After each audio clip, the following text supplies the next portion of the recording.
This episode of The Memory Palace is brought to you by Article. We are big fans of Article here at The Memory Palace. This room of the palace, the ballroom where I'm sitting right now, it's palatial, trust me, is lit beautifully by a legit beautiful lamp from Article. This stuff is of extraordinarily high quality. It is truly lovely furniture that's influenced by, mid-century modern and Scandinavian styles. I have a feeling you're really going to like it. If you've never checked it out before, summer and warmer weather is right around the corner here in the Northern Hemisphere. And they really have fantastic outdoor furniture. It's totally worth checking out. Go to article.com and take a look.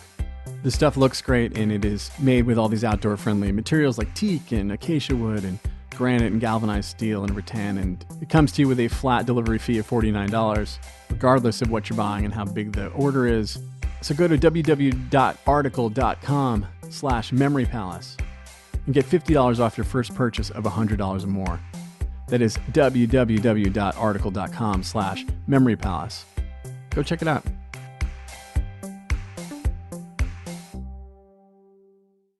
The Memory Palace is brought to you by Rate Marketplace. If you're a homeowner, did you know it takes just minutes to see if you're eligible to save up to $4,000 a year?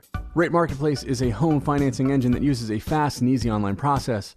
With Rate Marketplace, you can drop the paperwork and in a few minutes get a custom mortgage solution from your phone or computer. If you want to get started and see your savings at ratemarketplace.com/memorypalace. That's ratemarketplace.com/memorypalace. They are an equal housing lender. MLS number 1137890. This is The Memory Palace. I'm Nate DiMeo. Spare a thought for Edwin Booth.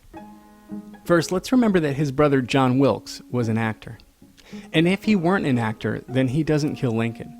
Because that night that Abe and Mary go to Ford's Theater to take in a play, which is this big hit schlocky show that had been around for years, kind of like Lincoln had been so busy during the war that he finally had time to take his wife out to see Phantom. Anyway, because that night that the president goes to Ford's Theater, John Wilkes Booth can just walk around and no one thinks anything of it. Because the stagehands and the ushers and whatever security they have all recognize him. He's John Wilkes Booth, the actor. Of course he's just hanging around in the hallway. And he's John Wilkes Booth, the famous actor, from the acting booths. His father was Junius Brutus Booth, England's greatest Shakespearean actor, which is really saying something. And he moved to the United States and then became America's greatest Shakespearean actor, which is saying less, but is still pretty cool. The Booths were the great acting family, going way back to England. So it's kind of like if Drew Barrymore killed Abraham Lincoln. Even correcting for $1865, the inflation rate of the way that fame worked back then to now. Picture a world in which Drew Barrymore kills Abraham Lincoln. But it's crazier than that. And here's where we spare a thought for Edwin Booth. Edwin Booth was Junius's second-born son, and he wanted to be an actor like his famous father. At 16, he made his stage debut in Boston, in a small role supporting his dad's Richard III. He wasn't very good. And his dad, with the ego that goes along with being the two-time reigning greatest Shakespearean actor, and the belligerence that goes along with being a mean drunk. His dad told him to stop acting. He wasn't good at it. And the greatest Shakespearean actor cannot be diminished by having a son out in public not being good at acting. And Edwin was cowed. He didn't give up acting entirely, but he mostly spent his time following his father's footsteps, literally, making sure his old man didn't pass out drunk and miss a curtain. But a few years later, his father was out of the picture. He had died from drinking, but not from drinking. He got sick drinking the Mississippi River, which was a bad idea even in 1852. But with his father out of the picture, Edwin throws himself into his craft. He tours tirelessly, playing the great roles in mining camps in the Sierra Nevada, taking on Shakespeare in Marlowe at colonial outposts in Australia, what we now call Hawaii. And when he comes back, he's a great actor. He outshines his two other acting brothers, Junius Jr. and John Wilkes. And by the time the Civil War comes, some theater critics say he outshines his father. He is the most famous actor in America. And some say he's the greatest Hamlet anywhere in the world. So when John Wilkes Booth kills Lincoln, he is not merely Drew Barrymore. He is the brother of the best and most famous actor in America. You might try to say it's a bit like Billy Baldwin killing Lincoln, except it's back when Alec Baldwin was a genuine movie star, and Billy Baldwin is someone who's actually good.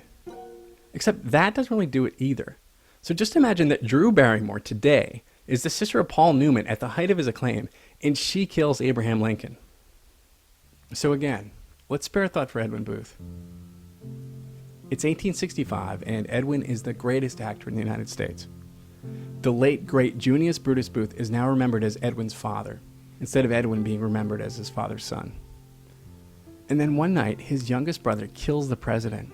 His baby brother John shoots the savior of the Union in the back of the head, while the man is just trying to take in a play with his wife. And Edwin Booth is driven from the stage. He retires from acting, having worked so hard to step out of his father's shadow. He is overshadowed instantly and permanently by his little brother. Which is enough of a story. But I'd like to think about one more moment in Edwin's life.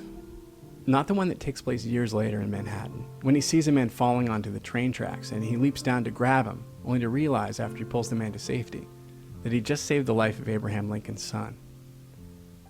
The moment I like to think about occurs in 1866, a year after his brother martyrs the president.